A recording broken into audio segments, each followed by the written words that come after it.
Hi friends, welcome to my channel.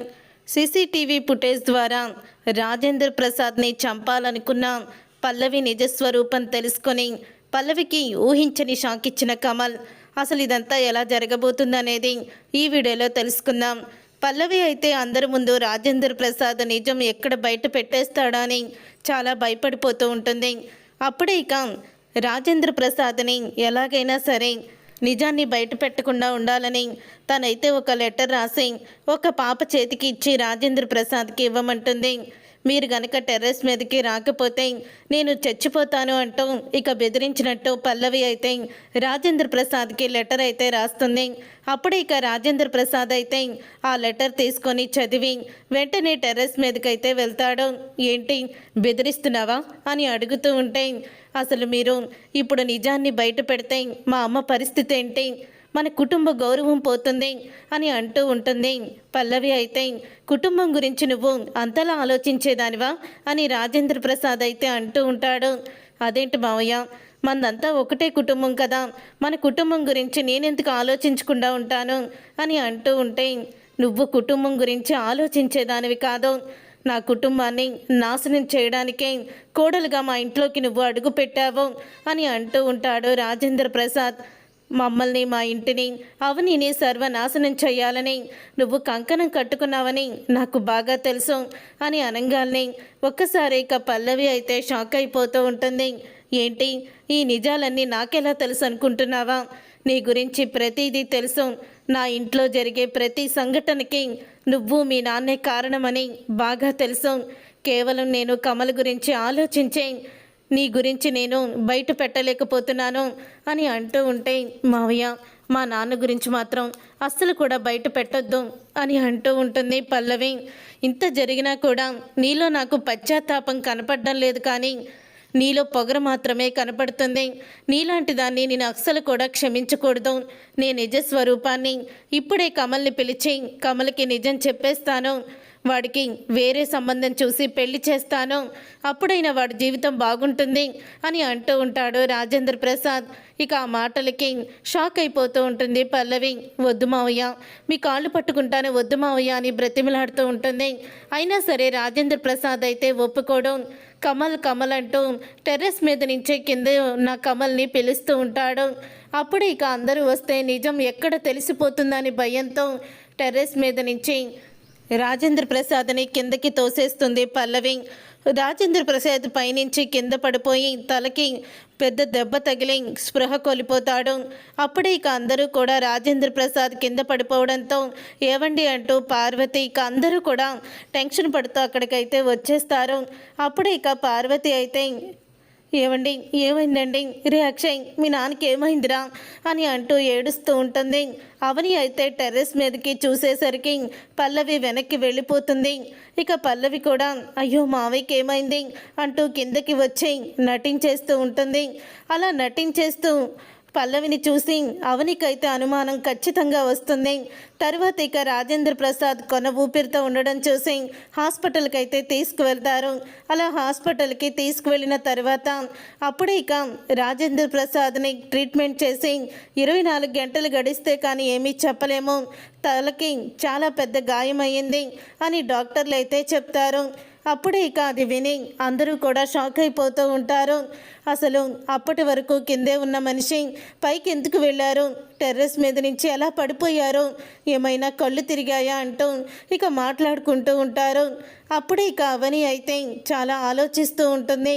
అవని దగ్గరికి మీనాక్షి వచ్చి, ఏంటమ్మా ఇదంతా, ఇలా జరిగిందేంటి అన్నయ్యకి అని అంటూ ఉంటే, నాకు పల్లవి మీదే అనుమానంగా ఉందమ్మా అని అంటూ ఉంటే, అప్పుడే ఇంకా ఆ మాటలన్నీ కమల్ అయితే వినేస్తాడు. ఇక కమల్ అయితే వినేసి, అసలు పల్లవి మీద అనుమానం ఏంటమ్మా, ఏం జరిగింది అని మీనాక్షి అయితే అవనిని అడుగుతూ ఉంటుంది. అప్పుడే ఇక అవని పల్లవి చేసిన కుట్రని, అలాగే చక్రధర్ తన కన్న తండ్రి అని మావయ్య గారు బయట పెడతానన్నారు. ఈ విషయాలు పల్లవికి తెలిసిపోయి ఉంటాయి. మావయ్య ఎక్కడ నిజం బయట పెడతారేమో అని తను భయపడి మావయ్యని ఏదైనా చేసి ఉండొచ్చు అని అంటూ ఉంటే, అప్పుడు ఇక కమల్ ఆ మాటలన్నీ విని కోపంతో రగిలిపోతూ ఉంటాడు. కోపంతో రగిలిపోతూ, ఇప్పుడు నేను వెళ్ళి పల్లవిని ఏదోటి అంటే తను నిజాన్ని ఒప్పుకోదు, అసలు ఇదంతా ఎలా జరిగిందో తెలుసుకోవాలి, ఏం చేయాలి అని ఆలోచిస్తూ హాస్పిటల్ బయటికి వచ్చి అయితే చూస్తాడు. అలా నుంచొని ఆలోచిస్తూ ఉంటాడు.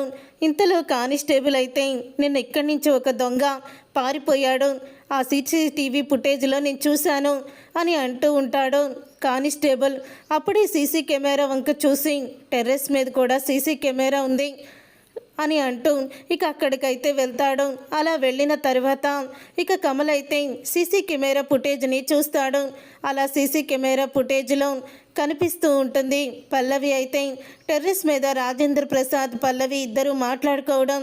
అలా మాట్లాడుకున్న తర్వాత టెర్రస్ మీద నుంచి రాజేంద్ర ప్రసాద్ని పల్లవి కిందకి నెట్టేయడం అంతా కూడా క్లియర్గా కనపడుతుంది సీసీ కెమెరాలో. ఎంతటి పెద్ద తెలివైన నేరస్తుడైనా ఒక్క చోటైనా బోల్తా పడతాడన్నట్టు ఇక పల్లవి అయితే సీసీ కెమెరాని పట్టించుకోదు. తనున్న టెన్షన్లో ఇక అదే తనకి ఉరితాడవుతుంది మెడకి. ఇక అదంతా చూసి కోపంతో రగిలిపోతూ ఇక హాస్పిటల్కి అయితే వస్తాడు.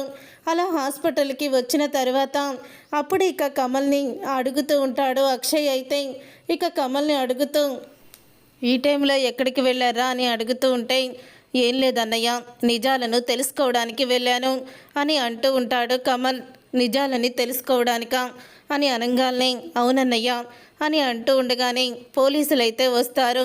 ఇక పోలీసులు రావడంతో అప్పుడే ఇక అక్షయ్ అయితే పోలీసులు వచ్చారేంట్రా అని అడుగుతూ ఉంటే ఏం లేదన్నయ్య, నాన్నది యాక్సిడెంట్లు కాదు, పైనుంచి పడిపోవడం, ఎవరో కావాలని తోసేశారు అని అంటూ ఉంటాడు కమల్.